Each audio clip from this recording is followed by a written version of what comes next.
Welcome back to the channel, guys. In this video I'm going to talk about one of my favorite subjects, which is creating layered percussion to bring life to your songs. I do this every time when I make main stage type of drum and bass, and right now I want to show you a small experiment. This is something that might actually surprise you, so let's look into this right now. This little sample right here is what I call a driving percussion sample. This is something that gives a little bit of joy and life to the song, but the point is that once I turn it on, you won't even be able to tell the difference. However, when I turn that off, this is when you will realize that something is missing. So this is why it is super important. So let me just play the little demo right here without the driving percussion sample.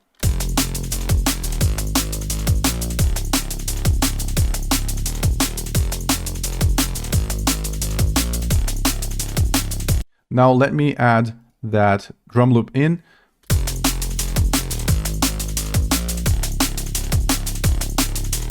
So something changed, but not much, right? But once I actually play it back to you one more time with the percussion layer and then I withdraw it, that's when you hear the difference.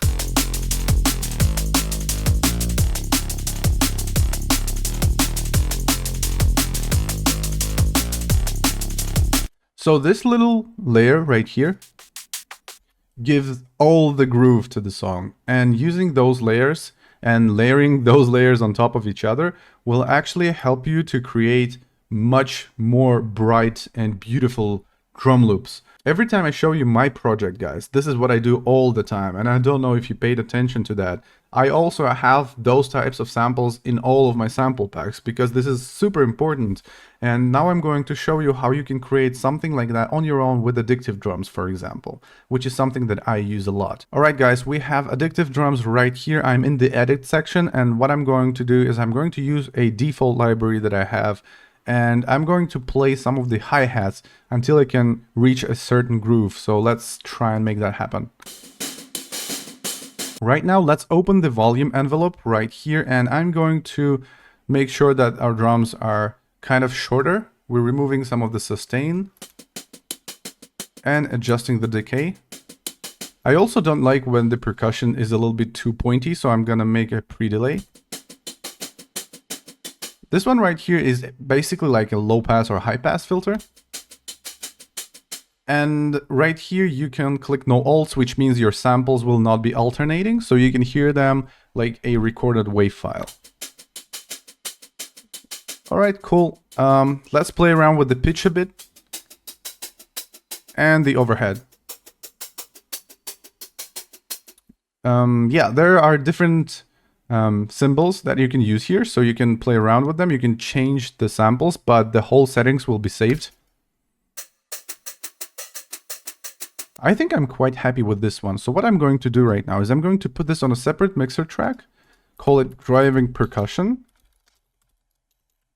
And I'm going to remove some of the heavy low end because the real drums tend to be a little bit nasty. You can hear that. There's a lot of grit in there. Now I'm going to introduce Soothe because I want to reduce a little bit of those resonances to white noise, because otherwise it's a little bit too heavy and I don't need a super obvious layer. As I said, we're trying to make like a background layer that sits with the groove well. So no need to pay extra attention with all those little resonant peaks. Okay, this is pretty good.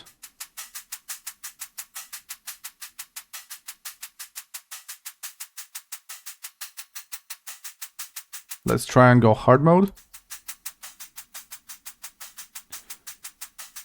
Yeah, this is pretty good. And right now what we can do is we can also open, like if we want to, we can open texture and add a little bit of that white noise. Let's filter out the low end.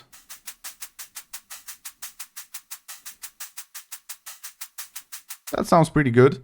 So we have a layer like that, and you know, you don't have to keep your addictive drums because it can be like resource heavy, so you can just render audio as clip. So now if I actually play this with my drums, you will notice how the drums are so much more full. It's The difference is absolutely insane, and you can layer multiple different hats like that because all of them have different resonant peaks.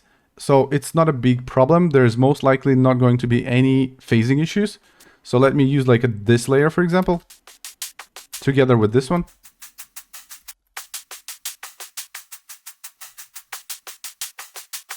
See, no problem. I could add one more. Something like this, for example. Let's put it a little bit down. It's a little bit too loud. So if we actually remove them and then add them back in, you will see that your drums are absolutely next level. Now let's add them in. So this trick, I hope this helps you guys. You can choose different hi-hats, you can choose different libraries, and editing samples like that helps tremendously. But also, one last thing that I always add into like main stage drum and bass is I make like a white noise main hat, which is, I don't use real percussion for that. I just go and do like a white noise one, like this.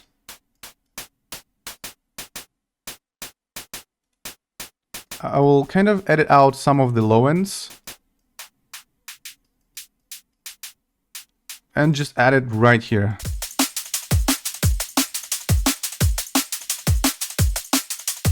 Hopefully this method helps you to bring the best out of your drums, and possibly, quite possibly, this is what you were missing. Maybe you don't have to do anything else. Maybe your drum samples that you had were good, just you didn't have enough layers. Maybe your bass lines and leads are not the problem. It's just the lack of layers in the percussion that might have caused the lack of energy in your song.